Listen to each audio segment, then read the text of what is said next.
Pékin est l'un des centres de la culture orientale. Cette ville attire des visiteurs du monde entier. Une balade en pousse-pousse est l'une des grandes attractions de la capitale chinoise.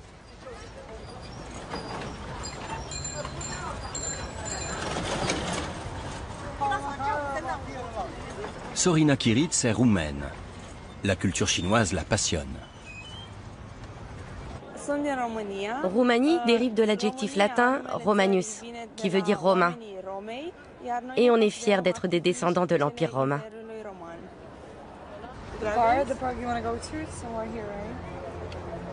Ces descendants des Romains sont ici pour découvrir la Chine.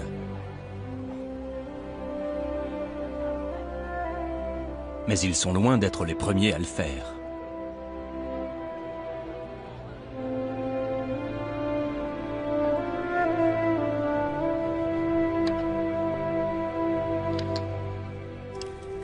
Selon le livre des Han, il y a 2000 ans environ, les habitants d'une contrée lointaine appelée Rome sont venus en Chine pour la première fois.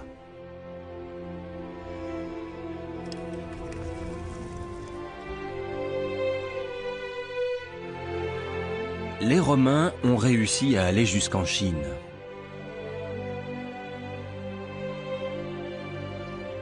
Et cette prouesse a conduit à la création d'une carte. La carte de Ptolémée, un savant grec du IIe siècle. Elle aurait notamment aidé Christophe Colomb à découvrir le Nouveau Monde.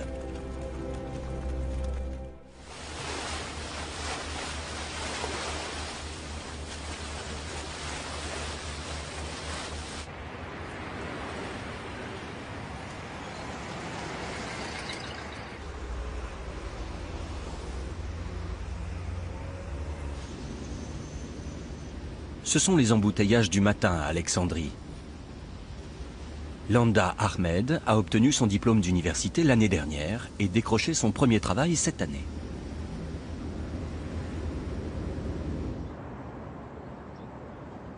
Voici l'endroit où elle se rend chaque jour, la Bibliotheca Alexandrina.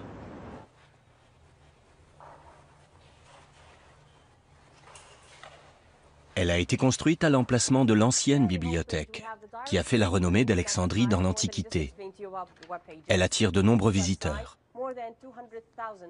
Landa en est l'une des guides. La bibliothèque est organisée sur 11 niveaux et la salle de lecture en comporte 7. 4 en dessous du niveau de la mer et 3 au-dessus. C'est la plus grande salle de lecture au monde. Elle peut accueillir 2000 personnes en même temps. Vous avez des questions? Combien y a-t-il de livres en tout? J'allais justement y venir. La bibliothèque abrite environ 1,5 million d'ouvrages, mais aussi des CD, des journaux, des magazines. Dans le mur face à nous, vous pouvez voir des ouvertures rectangulaires noires qui rappellent l'ancienne bibliothèque. C'est là que les manuscrits et les livres étaient conservés autrefois, et non sur des rayonnages.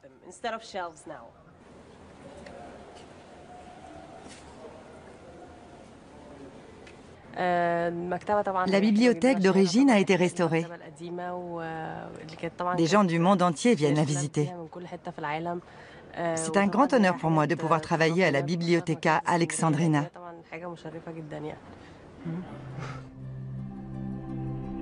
La bibliothèque d'Alexandrie était la plus célèbre de l'Antiquité. Elle abritait 700 000 papyrus et réunissait l'ensemble du savoir universel.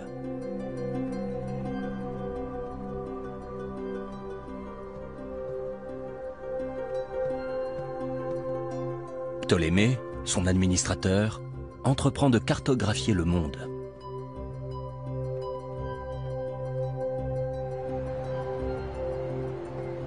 Son travail sera oublié pendant le Moyen Âge, puis exhumé à la Renaissance.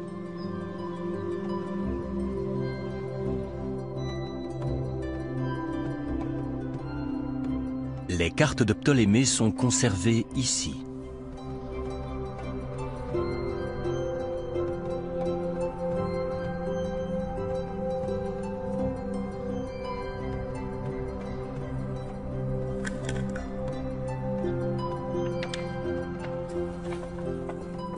Elles nous permettent de voir comment l'humanité voyait le monde au début de notre ère. Cette carte est assez étonnante. Le continent eurasien s'étire d'est en ouest. C'est la première carte occidentale à faire apparaître la Chine.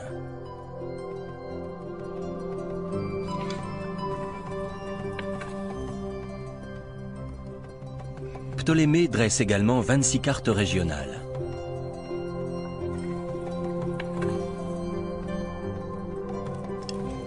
Il appelle la Chine la terre de la soie et il indique même les noms des villes.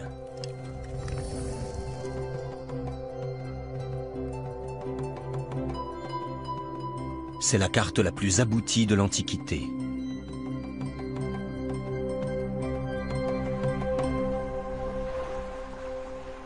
Et c'est un très long voyage qui a permis sa création. La République des îles Marshall est située dans le Pacifique occidental.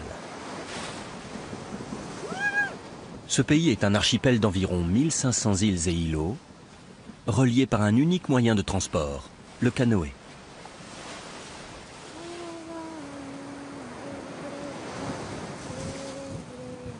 Et pour naviguer entre ces îles, les Marshallais ont besoin de cartes.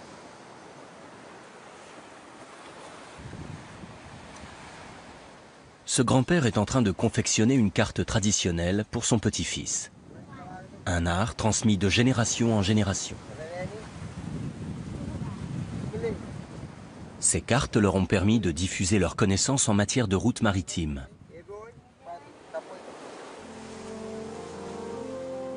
Les cartes sont un moyen de survie. Elles détiennent des informations sur les itinéraires à emprunter pour se déplacer en toute sécurité.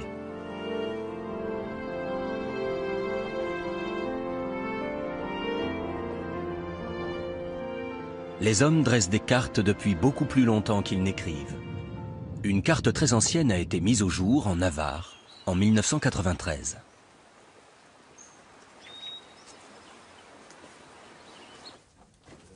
Elle a été découverte dans une grotte du nord de la région.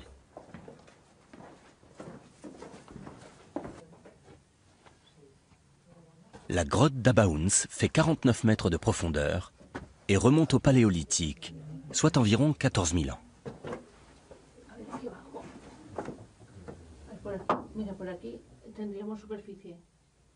C'est dans cette grotte que l'équipe du professeur Pilar Utrilla a mis la main sur une pierre très intéressante. Il s'agit de la première carte dressée par l'homme. De nombreuses lignes sont gravées dans la pierre. Mais leur interprétation est loin d'être évidente.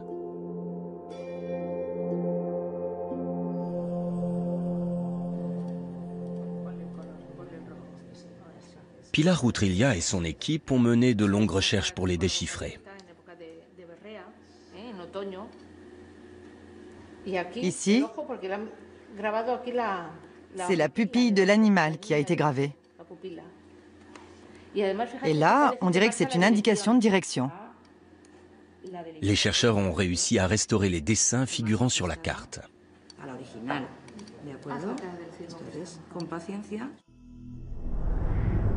Les hommes du Paléolithique ont dessiné les montagnes et les rivières entourant leur grotte.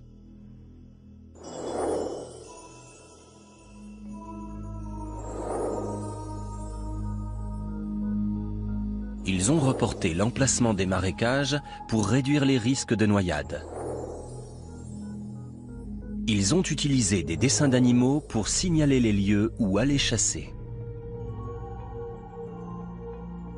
Le chemin qui permet d'enjamber sans danger la rivière avant d'accéder à la grotte est également indiqué. C'est la sagesse qui semble avoir dicté l'élaboration de cette carte. Transmettre sa culture à ses descendants est une démarche très importante chez l'homme, et les primates en général. L'homme matérialise ses connaissances et il les transmet à d'autres générations.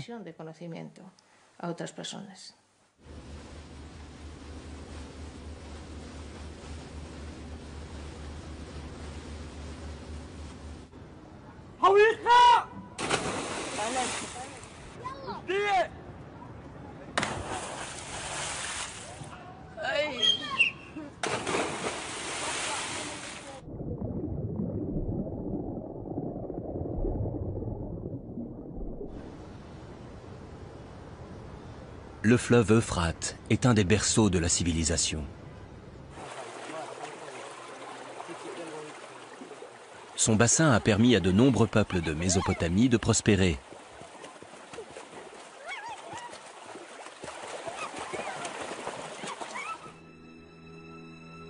Les civilisations mésopotamiennes ont créé des cartes. Cette tablette d'argile remonte à 2600 ans.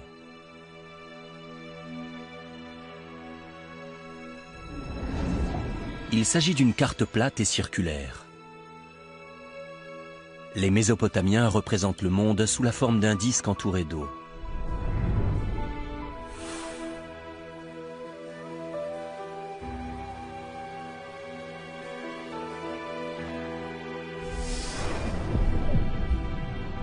Ils placent Babylone au centre de l'univers.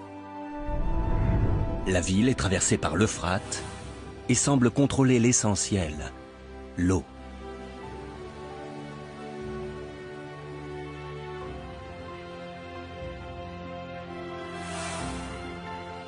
La gravure en forme de corne figure le golfe Persique.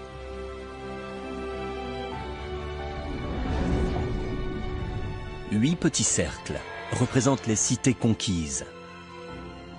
Mais cette carte ne montre que les territoires régis par Babylone, pas le monde entier.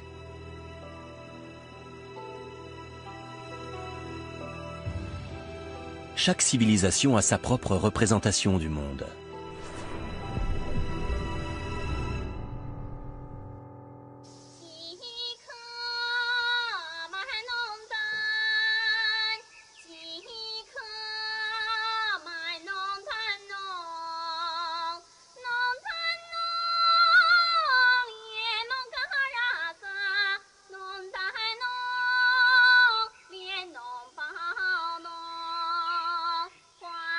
Les anciennes civilisations chinoises ont elles aussi dressé des cartes.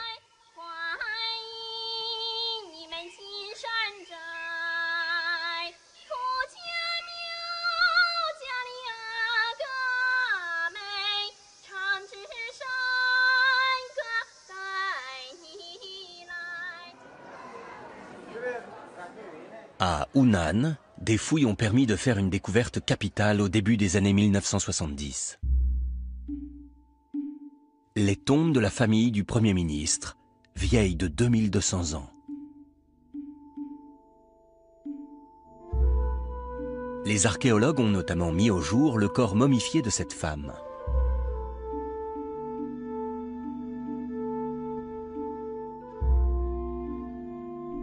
Son tombeau contenait également 2 cartes, parmi les premières de la civilisation asiatique.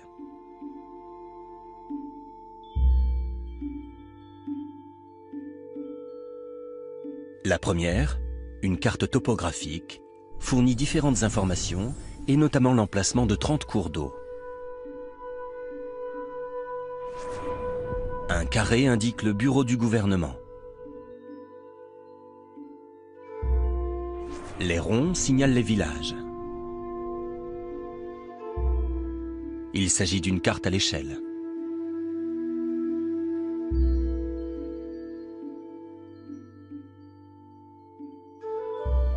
La carte militaire figure les chaînes de montagnes en noir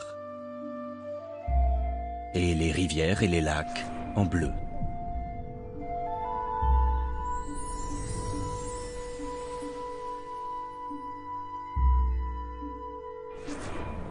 Des symboles sont également utilisés pour signaler les postes militaires. Ces 2 cartes ont été dressées de manière parfaitement scientifique.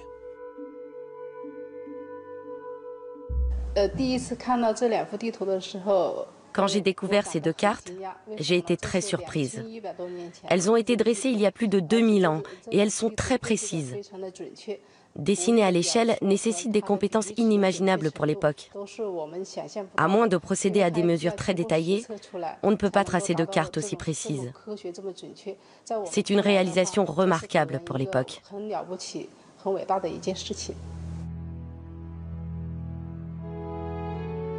Mais les Chinois ne reportent que les éléments qui les entourent.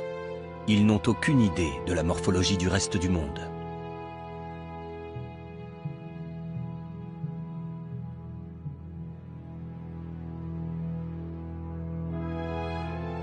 La carte de Ptolémée, tracée à peu près à la même époque, est véritablement révolutionnaire. Elle représente l'Europe, une partie de l'Afrique et le continent asiatique. Des régions du monde dont on n'imaginait pas qu'elles aient été connues à l'époque.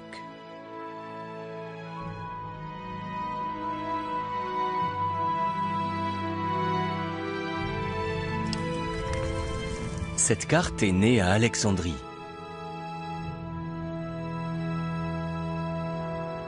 La ville renferme les secrets de sa création.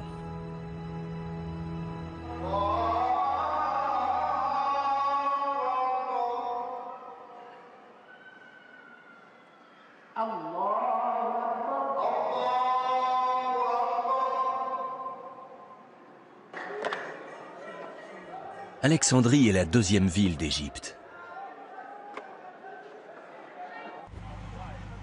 Des fouilles sous-marines ont été effectuées ici en 1995.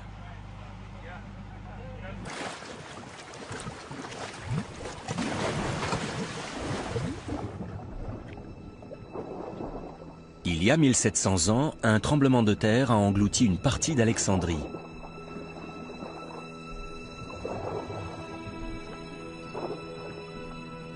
Les fouilles menées par une équipe allemande ont permis de mettre au jour des vestiges de l'ancienne cité.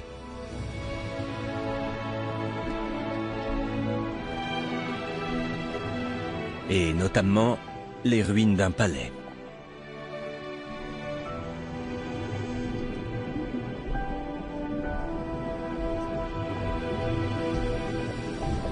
Il s'agit du palais de l'ancien royaume gréco-égyptien.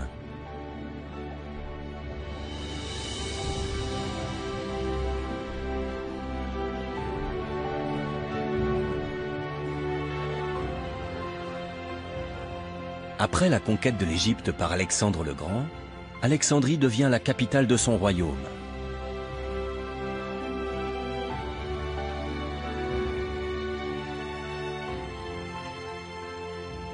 Le savoir des Grecs, qui régneront sur Alexandrie pendant 300 ans, jouera un rôle majeur dans la création de la fameuse carte de Ptolémée.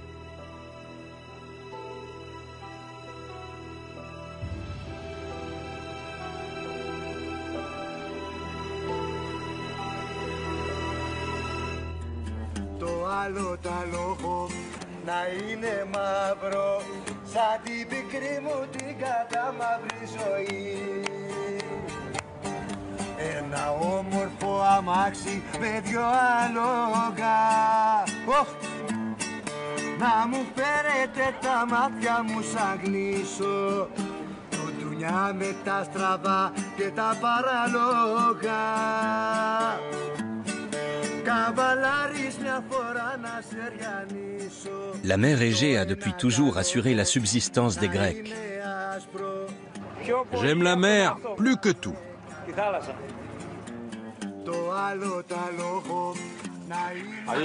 Vivre de la pêche est de moins en moins évident. Il faut vraiment aimer la mer. J'adore la mer. Je n'imagine pas ma vie sans les poissons et la mer.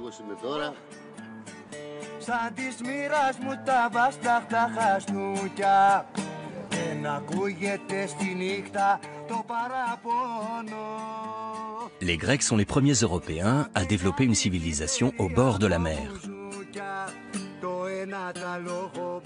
Les différentes cultures et informations auxquelles la mer leur donne accès à travers le commerce maritime leur permettent de prospérer.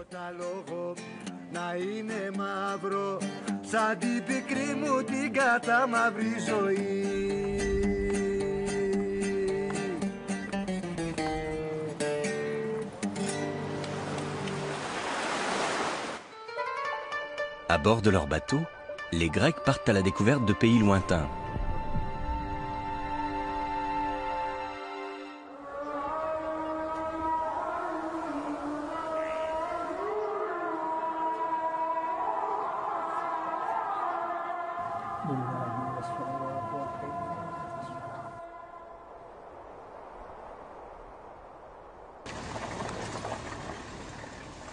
Au fin fond de l'Himalaya, dans le nord du Pakistan, se trouvent les vallées Kailash.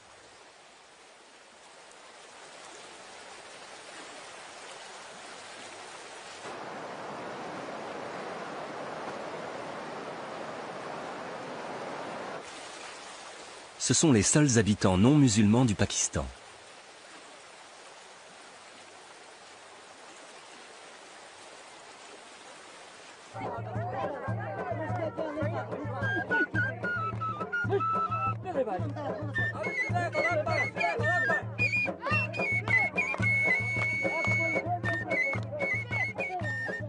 Réduits à quelques milliers aujourd'hui, les Kailash ont élu domicile dans 3 vallées, où ils font perdurer les traditions de leurs ancêtres.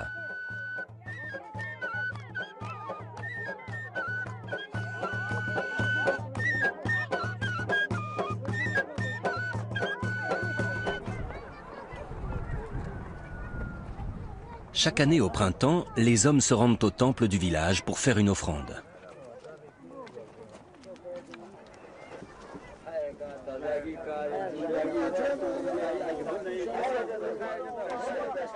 Ils aspergent le temple de vin avant de commencer la cérémonie.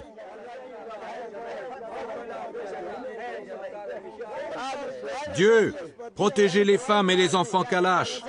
Permettez-nous de produire davantage de vin pour l'offrir aux dieux cette année.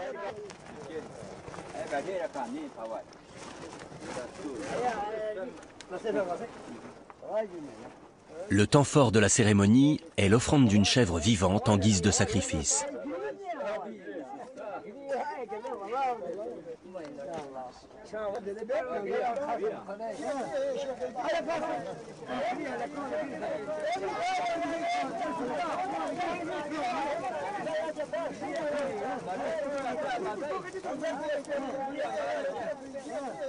Asperger le temple de vin puis du sang de l'animal qui vient d'être tué est un acte typique des anciens rites sacrificiels grecs.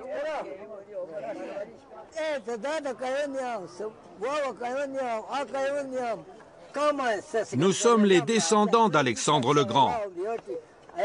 Alexandre le Grand est venu dans ces montagnes et ses soldats sont restés ici. Nous sommes des descendants des Grecs. Nous remercions les dieux de nous avoir permis de nous établir ici.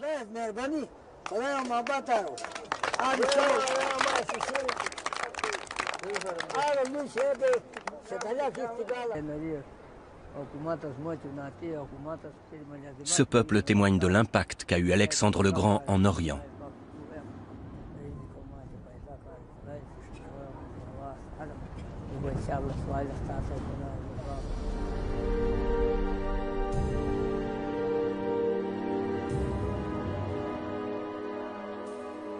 Alexandre accède au trône à l'âge de 20 ans, en 336 avant notre ère.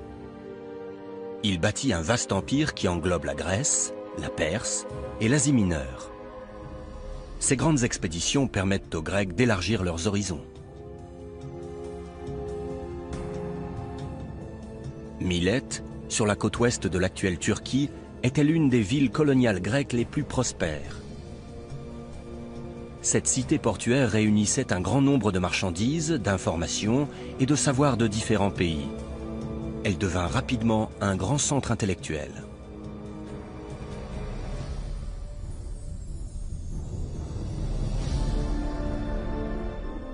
Les savants grecs installés à Milète étudient la terre.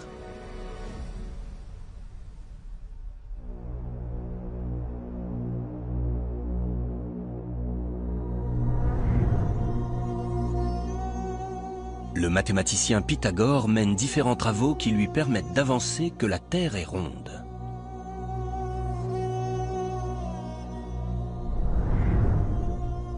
Les philosophes Socrate et Platon soutiennent sa thèse.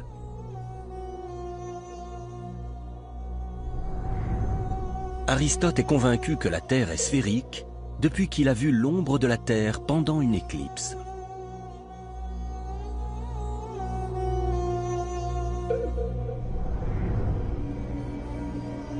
Toutes ces discussions sont le fruit du travail d'un Grec basé à Alexandrie, Ptolémée.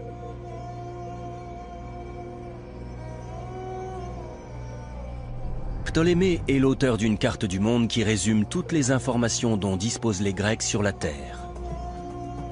Il a dessiné des lignes incurvées pour figurer la rotondité de notre planète.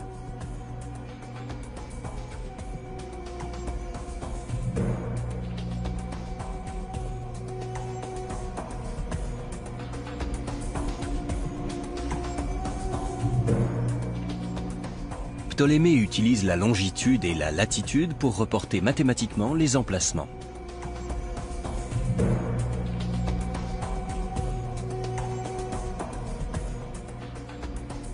La représentation de l'hémisphère sud, une région pourtant inexplorée, est encore plus intéressante. Les Grecs font appel à leur imagination pour dessiner cette terra incognita sur la carte. Les Grecs pensaient que la forme la plus logique devait être symétrique.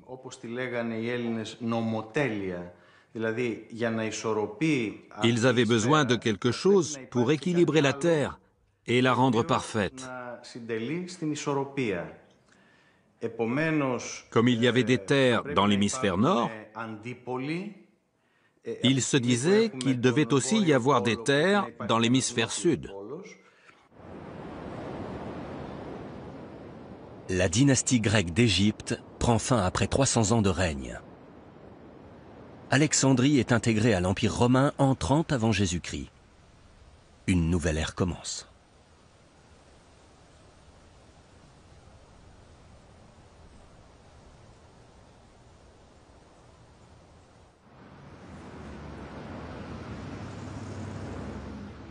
Rome est la capitale d'un vaste empire autour de la Méditerranée.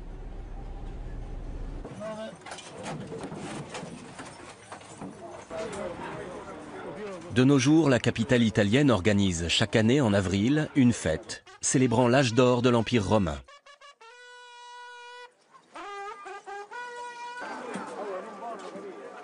Des personnes originaires de tous les pays ayant appartenu à l'Empire romain viennent à Rome pour participer à la fête.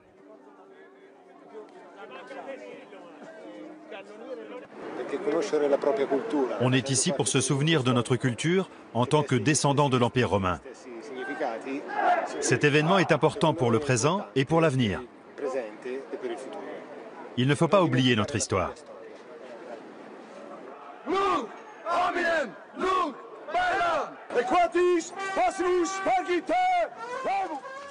Le territoire sur lequel régnait l'Empire romain correspond aujourd'hui à 40 pays.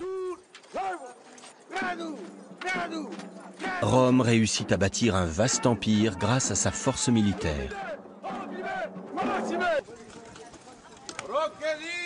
Tous les hommes âgés de 17 à 45 ans devaient servir dans l'armée.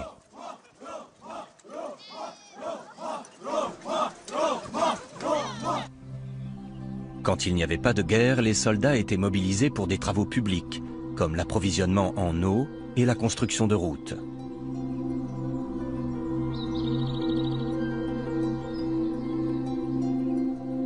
L'Empire romain bâtira au total 85 000 km de routes afin d'accéder aux frontières de son immense territoire.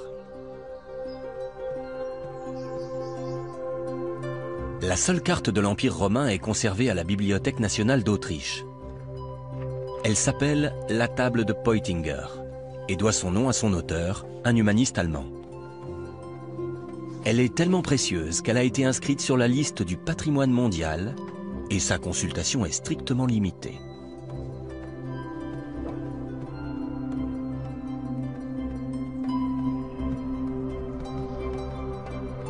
Si on met bout à bout les 11 feuillets en peau de mouton qui la composent, on obtient un document de 7 mètres de long qui recense les routes de l'Empire romain d'est en ouest. Rome occupe le centre de la carte.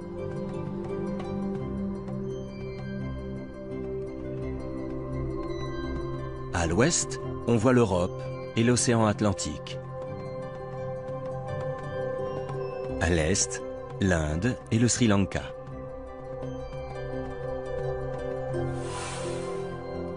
L'emplacement des châteaux est dessiné dans les villages. Et le long des routes, toutes les informations utiles au voyage sont reportées.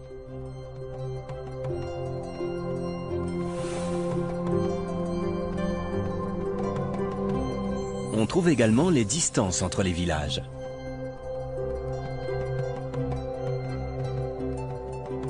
Toutes les routes mènent à Rome. Et cette carte témoigne de la grandeur de l'Empire romain.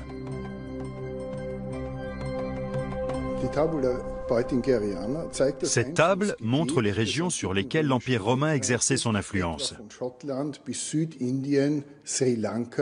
Les échanges commerciaux avec l'Écosse, le sud de l'Inde, le Sri Lanka, ainsi que les informations dont disposait l'Empire sur son réseau de routes, sur ses villes, sur ses villages. L'Inde occupe l'extrémité orientale de cette très longue carte.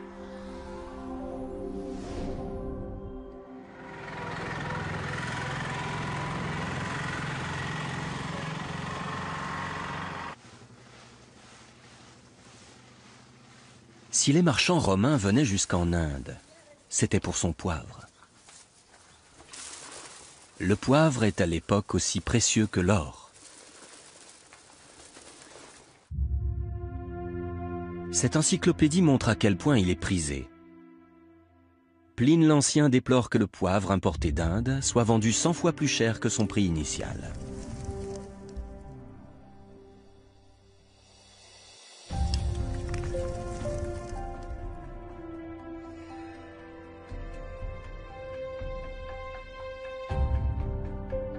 Mais alors que l'Empire romain s'enrichit grâce aux marchandises venues d'Orient, une crise éclate. Des nomades perses conquièrent l'Iran et commencent à menacer les routes. Les routes romaines vers l'Inde ne sont plus sûres.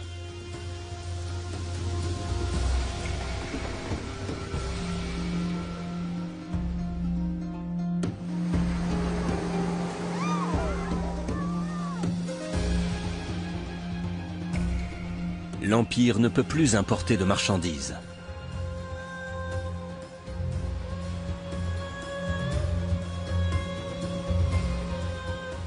Rome a besoin de trouver une nouvelle route vers l'Inde.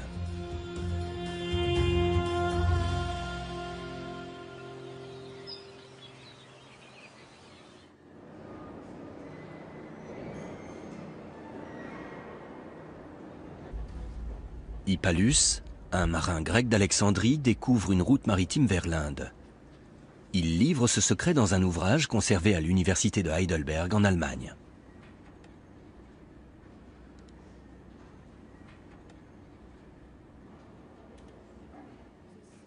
Hippalus explique comment naviguer jusqu'en Inde en s'aidant d'un vent saisonnier qui souffle dans l'océan Indien, la mousson. Le vent est donc la clé. Après sa découverte, il sera baptisé le vent d'Hippalus.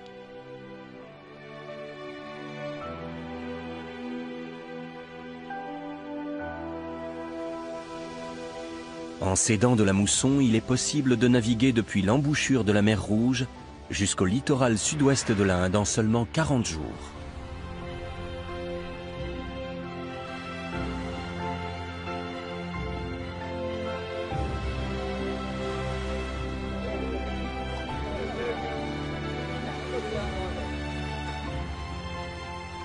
Le Kerala se trouve sur la côte sud-ouest de l'Inde. Non loin de la plage, on trouve une église catholique.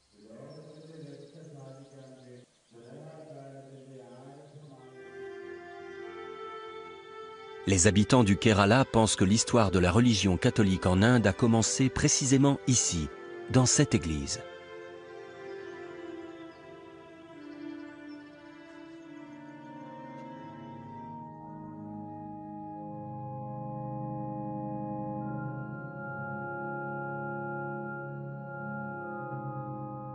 Un fragment d'os humain est conservé dans le trésor de l'Église. Ici, les catholiques croient que cet os du poignet a appartenu à saint Thomas, l'un des 12 apôtres de Jésus. Il serait venu au Kerala à bord d'un navire de marchands romains.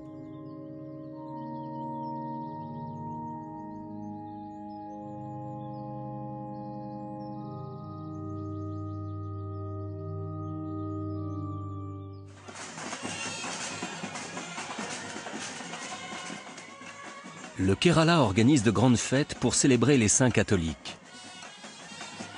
30% de la population est catholique. Ici, l'apparition du christianisme remonterait à 2000 ans, à l'époque où les marins romains s'y rendaient régulièrement.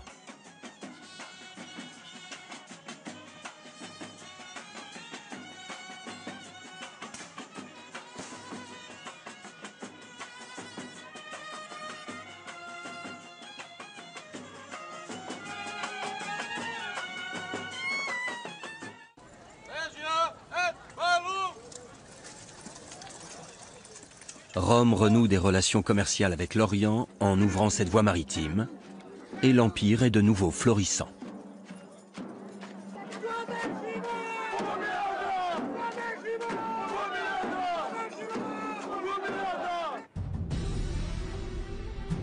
Marc Aurèle est empereur pendant l'âge d'or de l'Empire romain, au IIe siècle de notre ère. Au cours de cette période, Rome tente de naviguer au-delà de l'Inde, jusqu'à la terre de la soie, l'actuelle Chine.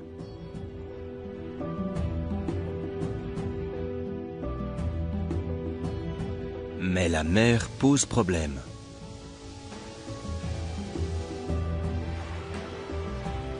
Il faut traverser le détroit de Malacca pour rejoindre l'océan Pacifique depuis l'océan Indien. Mais c'est un endroit dangereux, fréquenté par les pirates. Encore aujourd'hui, les bateaux qui l'empruntent sont soumis à une surveillance étroite de la gendarmerie maritime.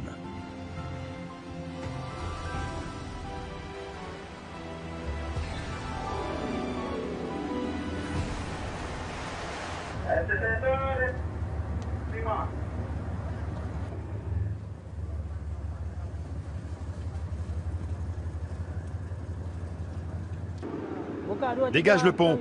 Enlève les planches. Enlève les planches. Toutes. À cause de la piraterie et du manque de vent dans le détroit, il est presque impossible pour les marins de le traverser. Comment les Romains ont-ils surmonté cet obstacle il y a 2000 ans ?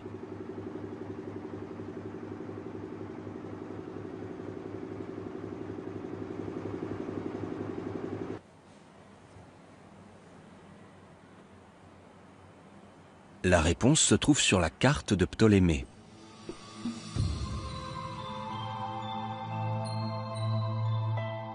L'océan Indien est fermé à son extrémité orientale.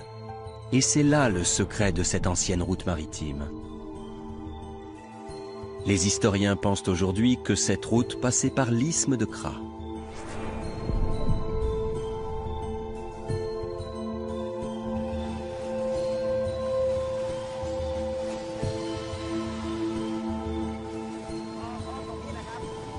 L'archéologue thaïlandais Bunyari Chaisuman étudie l'isthme de Kra depuis 10 ans.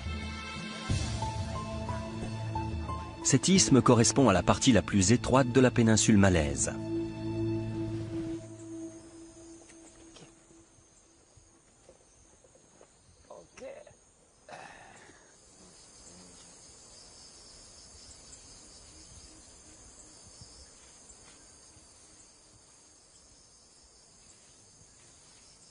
Il abrite de nombreux vestiges historiques.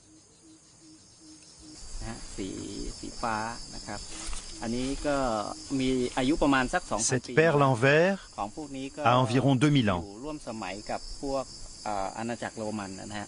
Elle est typique de la Rome antique. Bunyari Chaisuman pense que les Romains utilisaient les perles en verre mises au jour ici pour leurs échanges commerciaux. Les perles ne sont pas les seuls vestiges de l'époque romaine. Ce pendentif a été retrouvé dans l'isthme. Un visage romain est gravé dessus.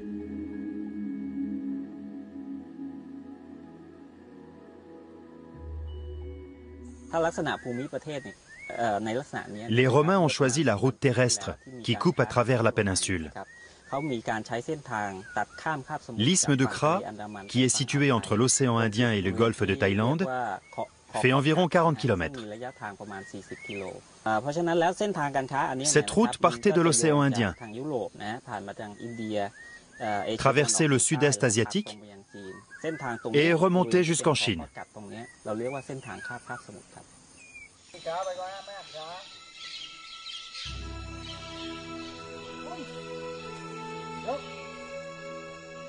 Les Romains qui arrivent dans l'isthme de Kra, dans la péninsule malaise, poursuivent leur voyage sur la terre ferme à dos d'éléphant. Sur ce terrain étroit et plat, l'éléphant est parfaitement adapté.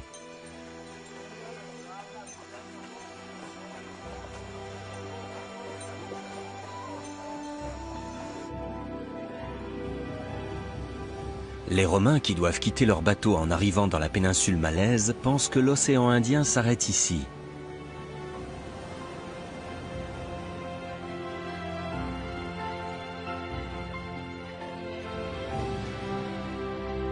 On peut trouver des informations sur la route maritime découverte par les Romains dans des ouvrages asiatiques. Un livre chinois de géographie, écrit il y a 2000 ans, retrace le voyage de 12 mois depuis le sud de la Chine jusqu'en Inde. Ce voyage comprend un trajet de 10 jours à pied. Il rejoint la route terrestre à l'endroit où la péninsule malaise est la plus étroite.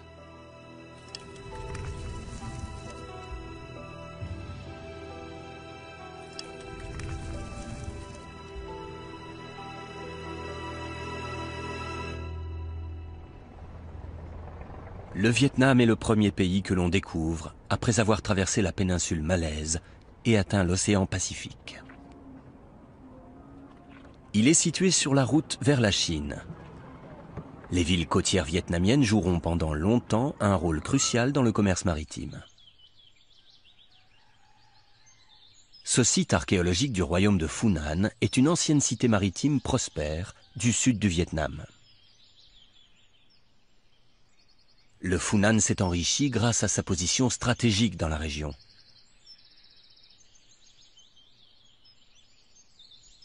Une pièce de monnaie a été récemment mise au jour.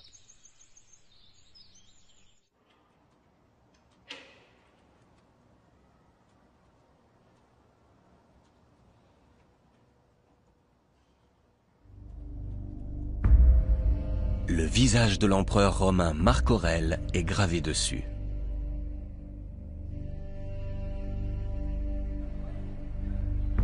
L'Empire romain réussit donc à atteindre la Chine via le Vietnam. Les Romains arrivent en Chine après avoir traversé l'océan Indien, la péninsule malaise et enfin le Vietnam. Cela corrobore la version chinoise de la première visite des Romains qui dit « En 166, le représentant de l'empereur romain Marc Aurèle arriva en Chine par le Vietnam. C'était sa première visite. Rome a enfin trouvé une route maritime.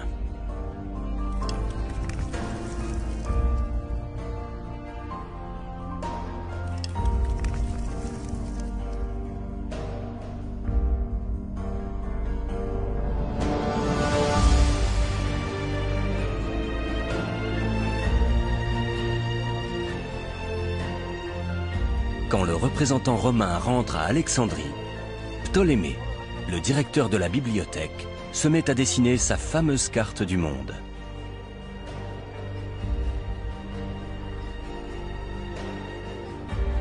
La carte décrit un monde très vaste et jusque-là inconnu.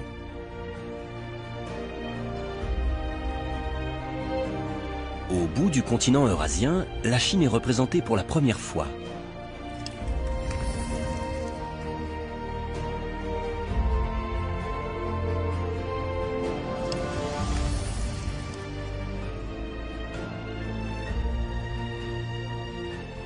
Reprenant l'idée développée par les Grecs anciens, la carte fait aussi figurer la terra incognita de l'hémisphère sud.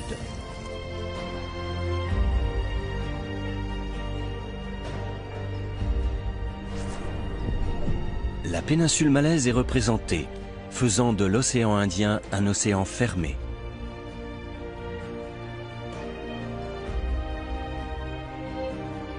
La géographie grecque et la route maritime découverte par les Romains contribuent à la création d'une carte du monde remarquablement détaillée.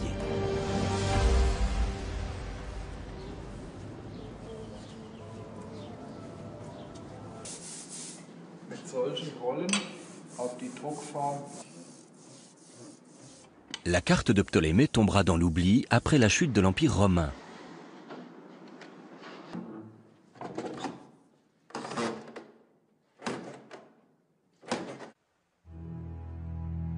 La doctrine chrétienne instaurée au IVe siècle met à l'index, en effet, de nombreux auteurs de l'Antiquité. Et l'Europe ne peut plus représenter que le monde de Dieu.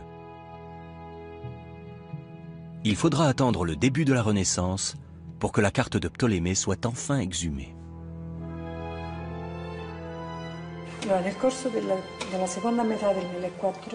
Ce qu'il faut remarquer, c'est que les intellectuels de la fin du XVe siècle se sont beaucoup intéressés à la carte de Ptolémée. Elle a été imprimée en de très nombreux exemplaires, richement illustrés, à partir de l'original.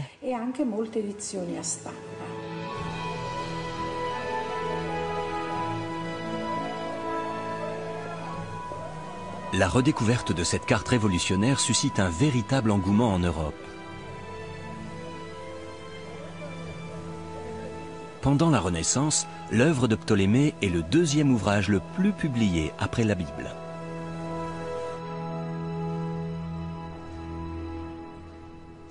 Un homme en particulier s'intéresse de très près à cette carte, Christophe Colomb.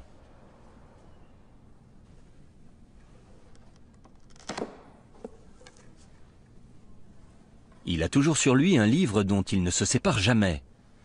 Fervent catholique, on peut lire sa signature latine sur la page de garde.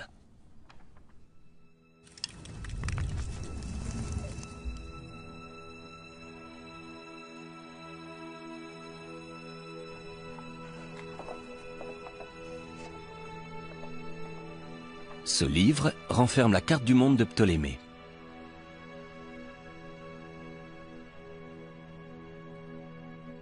C'est en étudiant cette carte qu'il décide de partir explorer le monde. Il veut trouver une nouvelle route vers l'Orient.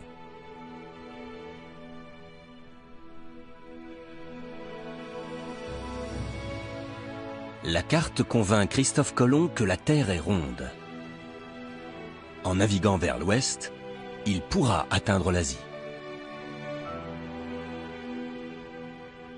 Et c'est ce qui a rendu possible la découverte du Nouveau Monde.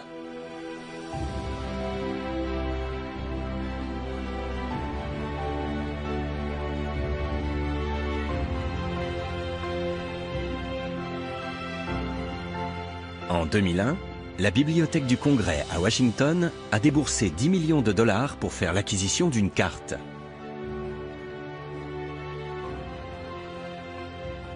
Cette carte du monde a été dessinée en 1507 par Martin Waldseemüller, un géographe allemand.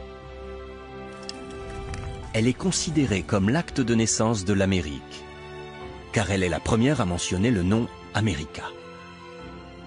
Elle représente également Amerigo Vespucci, qui donnera son nom au continent, ainsi que Ptolémée.